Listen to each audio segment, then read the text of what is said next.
Olá! Neste último vídeo, a gente vai conversar um pouquinho sobre o método de Vollard, que também é um método utilizado em titulometria de precipitação. Esse método, de volumetria de precipitação, ele é conhecido também como uma titulação de retorno. O que é uma titulação de retorno? É uma titulação chamada de titulação indireta.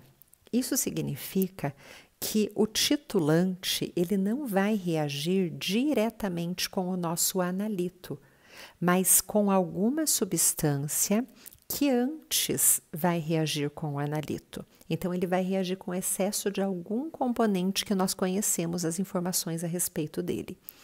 Então, vamos ver como que isso funciona.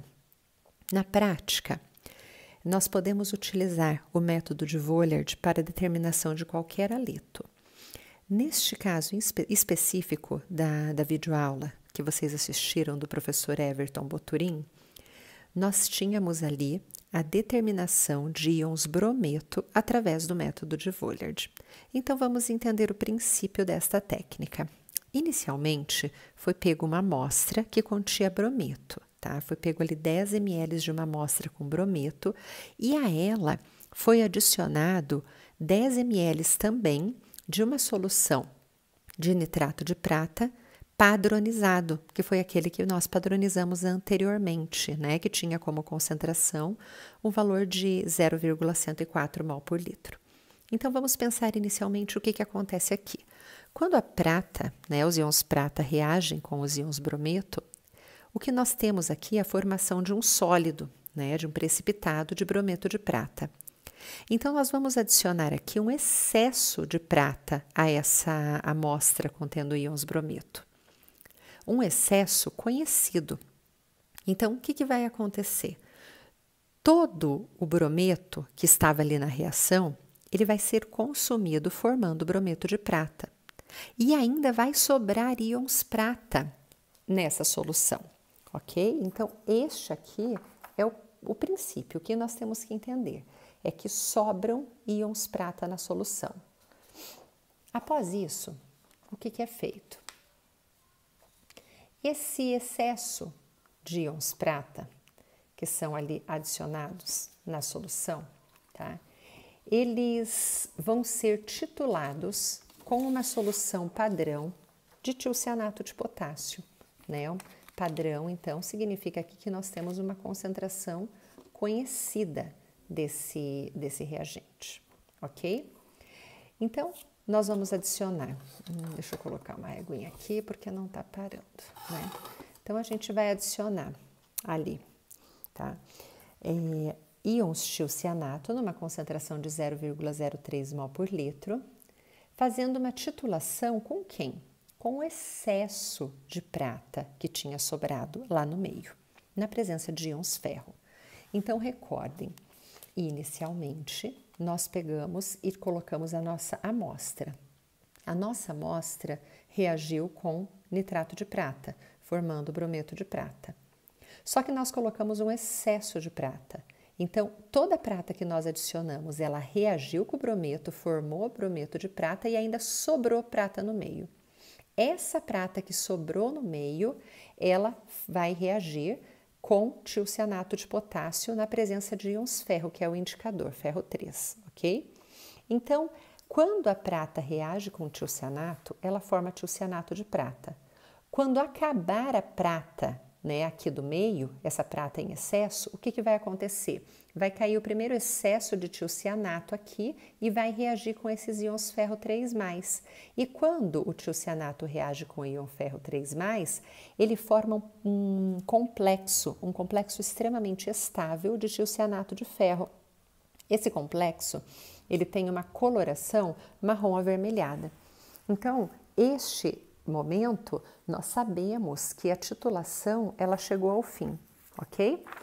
Agora, vamos pensar em termos de contas, Como que a gente vai conseguir calcular as concentrações envolvidas. Então, vamos lá. Inicialmente, nós precisamos pensar. Quanto foi adicionado de íons prata no início? Bom, no início nós tínhamos uma amostra, 10 ml de amostra, e a essa amostra foi adicionado 10 ml de nitrato de prata. Esse nitrato de prata era uma solução padronizada a 0,104 mol por litro, ok? Então, a quantidade de matéria de íon prata é facilmente calculável multiplicando a concentração pelo volume.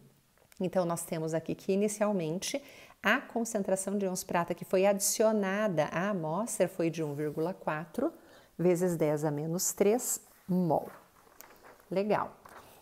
E quanto de íon tiocianato foi utilizado para poder reagir com todo o excesso de íon prata na titulação, né? Nessa parte aqui, ó, tá? Nessa titulação aqui. Quanto de tiocianato, né, foi utilizado para neutralizar toda essa prata aqui que estava em excesso?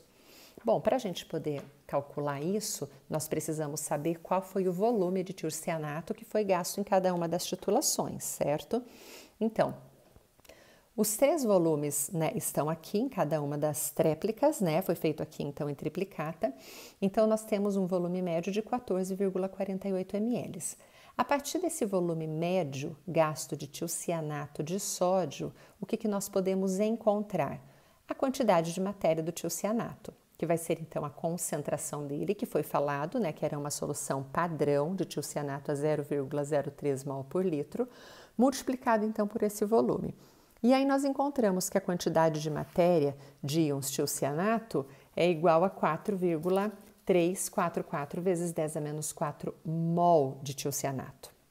Como a relação estequiométrica entre tiocianato de prata é 1 para 1, né, então nós podemos afirmar que a quantidade de matéria de íons tiocianato é igual à quantidade de matéria de íons prata.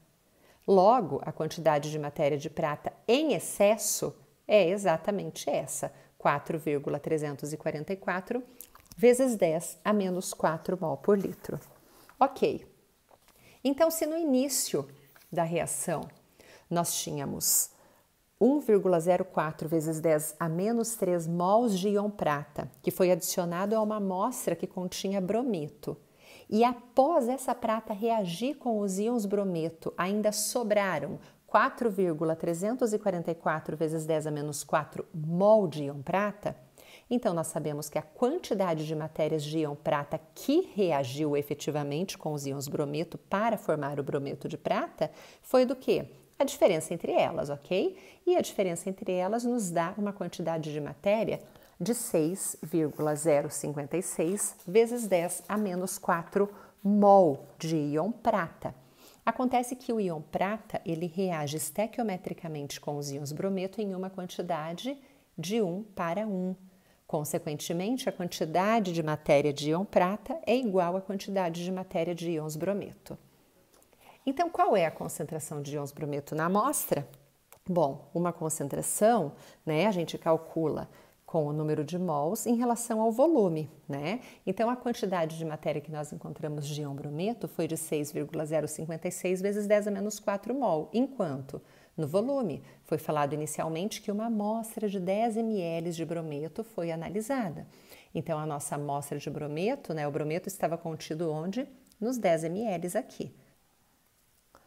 Então, eu vou colocar aqui, né, a quantidade de matéria 10 a menos 3, né, de volume aqui só para passar para litro, e eu vou encontrar que a concentração do íon brometo, então, é 0,06056, que é aproximadamente 0,06 mol por litro, mas eu posso também transformar isso aqui em grama por litro, multiplicando pela massa molecular. E aí eu vou chegar ali numa quantidade de brometo de 4,84 gramas por litro. É isso, pessoal. Espero que vocês tenham entendido. Qualquer dúvida, podem entrar em contato.